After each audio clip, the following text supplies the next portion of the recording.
I'm Kate Palber-Quam, and I'm here with Gil Rosenberg, who is one of our valued, beloved volunteers with the Community Asylum Seekers Project.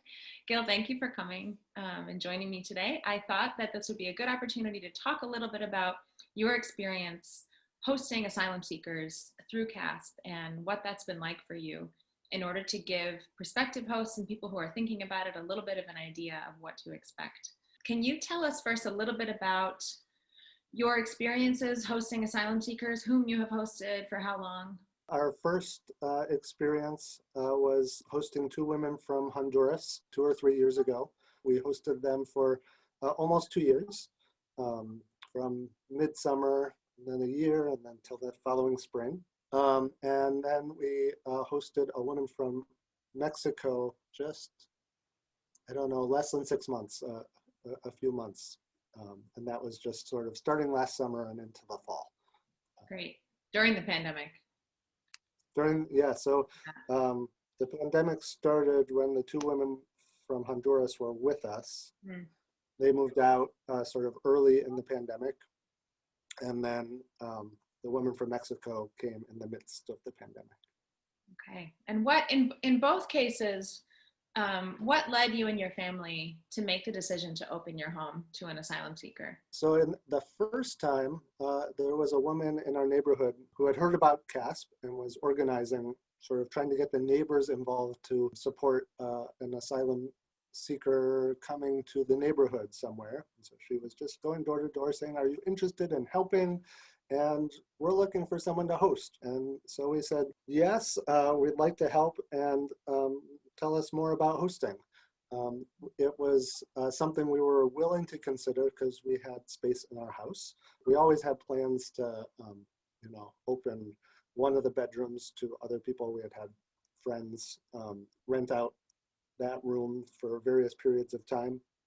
And at that time, it was available. And so we were like, we've got this room. It would be a great thing to do.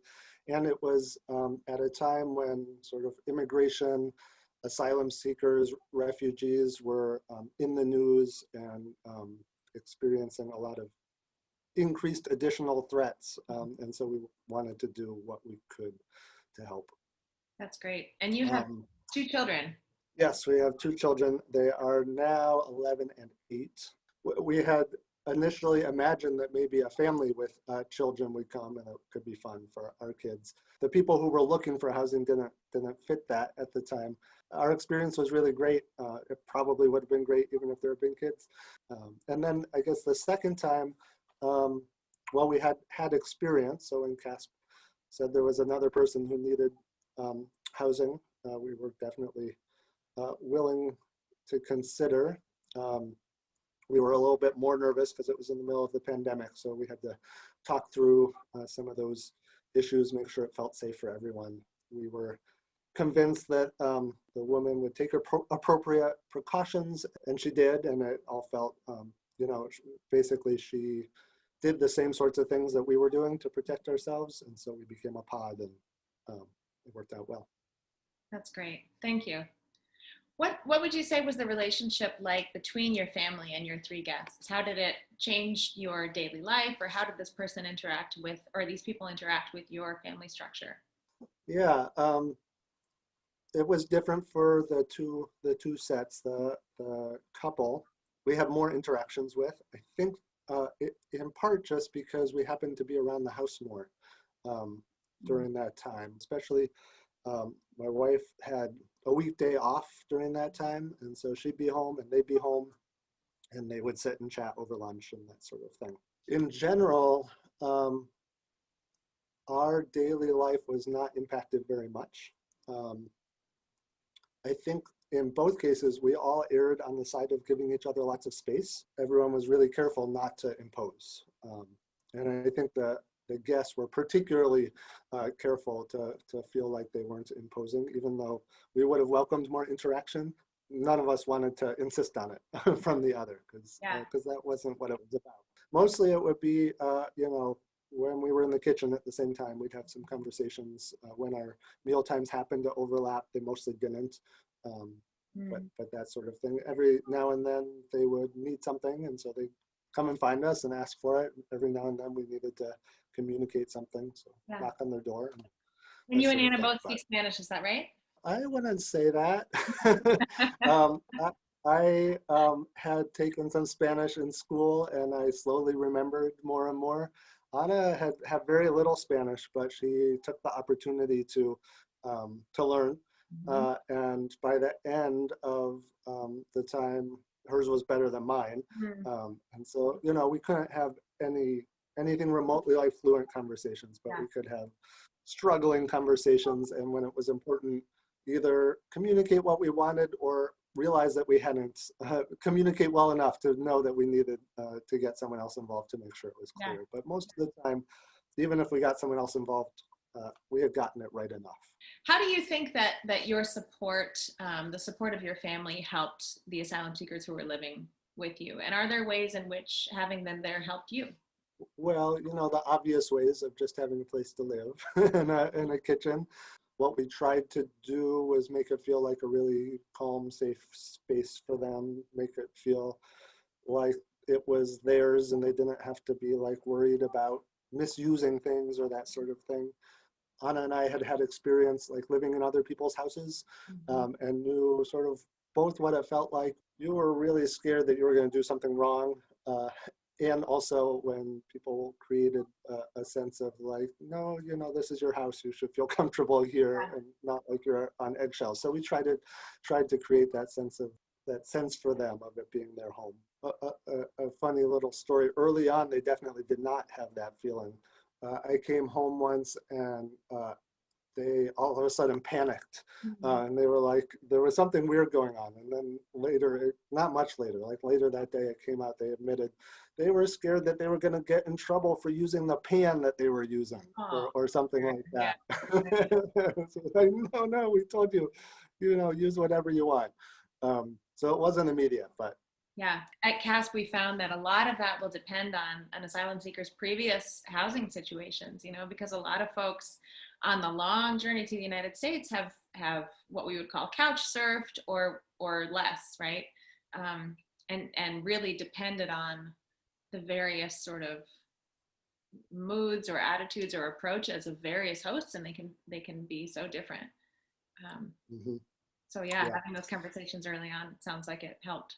Especially with the first couple, we weren't sort of their official support person. They had another group of people who were through CASP providing other things that they need, right? That we were really just providing the house, and then CASP in other ways were providing everything else. But especially early on, we ended up doing a lot more of the sort of communication with CASP. The CASP system was new. This was the first time that they had separated sort of the physical hosting from the larger support hosting, and they were still sort of figuring out how that was going to work. So so we played some role in, you know, sort of communicating their needs and that sort of thing, especially early on. You were guinea pigs a little bit for that arrangement, which helped a lot from what I understand. We got a ton out of it. You know, certainly it was wonderful for our kids to have that experience, cross-cultural experience. They learned a lot and grew a lot, I think. The rewards of meeting really great people and having them in our lives. Incentive to learn Spanish. And then, you know, sort of we enjoy having sort of another presence, other people in the house. And that's a reward, especially when they're super helpful. The couple especially, right? We sort of tried to make it really clear early on that we needed whoever it was to sort of take care of their space, to clean up after themselves and that sort of thing.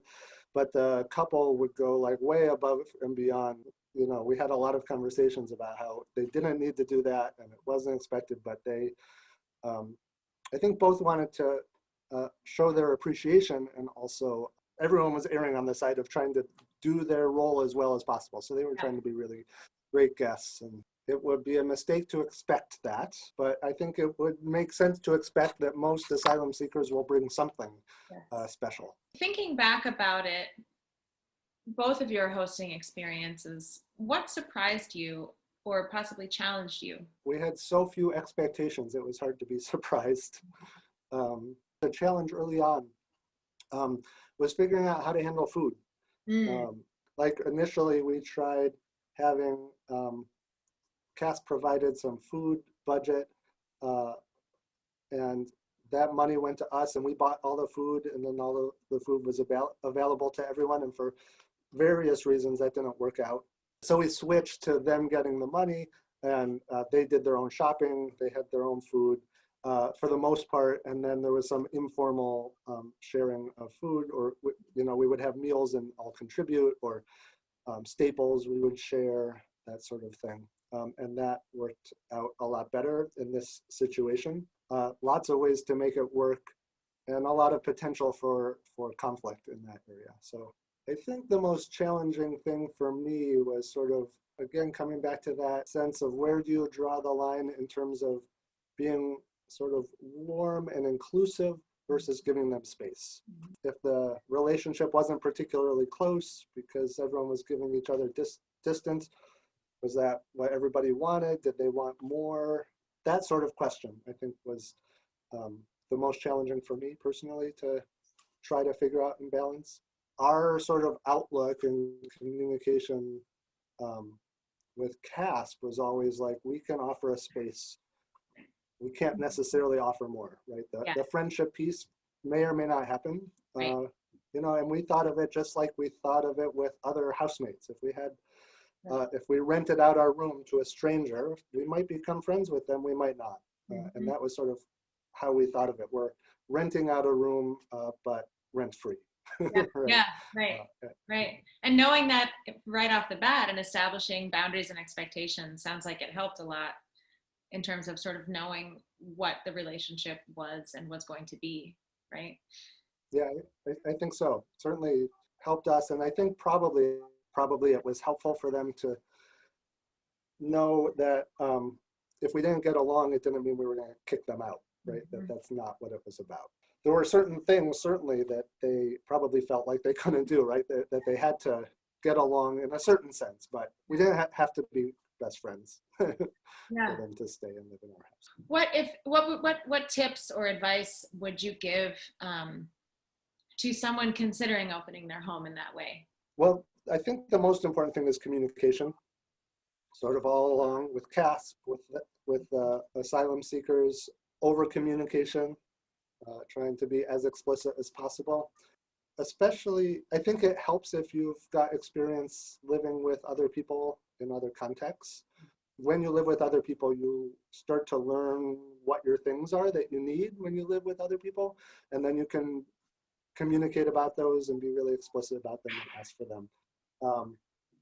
If you haven't, then there's going to be some introspection and learning curve that happens about finding out what you need and trying to pay attention to that and communicate it. Yeah. That sort of thing. And the more you can do up front, like thinking about what in your house do you feel like really the need to control how it happens? And if there are things like that, making sure you communicate them and identifying what those are, and then sort of being willing to let other things go. Is there anything else you think is important to say for folks that are maybe thinking about hosting, or it's crossed their mind and they just haven't taken that step? Just to reiterate, sort of separating the different pieces, right? There's like the them living in your house piece. There's the CASP is providing them with all of their supports piece and figuring out how much of that you want to be involved in. And there is the like friendship piece and recognizing that that is a variable that you can't necessarily control. And so separating those out in your mind, figuring out why you're doing it and which pieces are important to you. I think that's probably a useful place to be thinking. That's great. Yeah. And thank you for giving us your time so that other people can benefit from that the way you did. That's awesome. Thanks, Gil.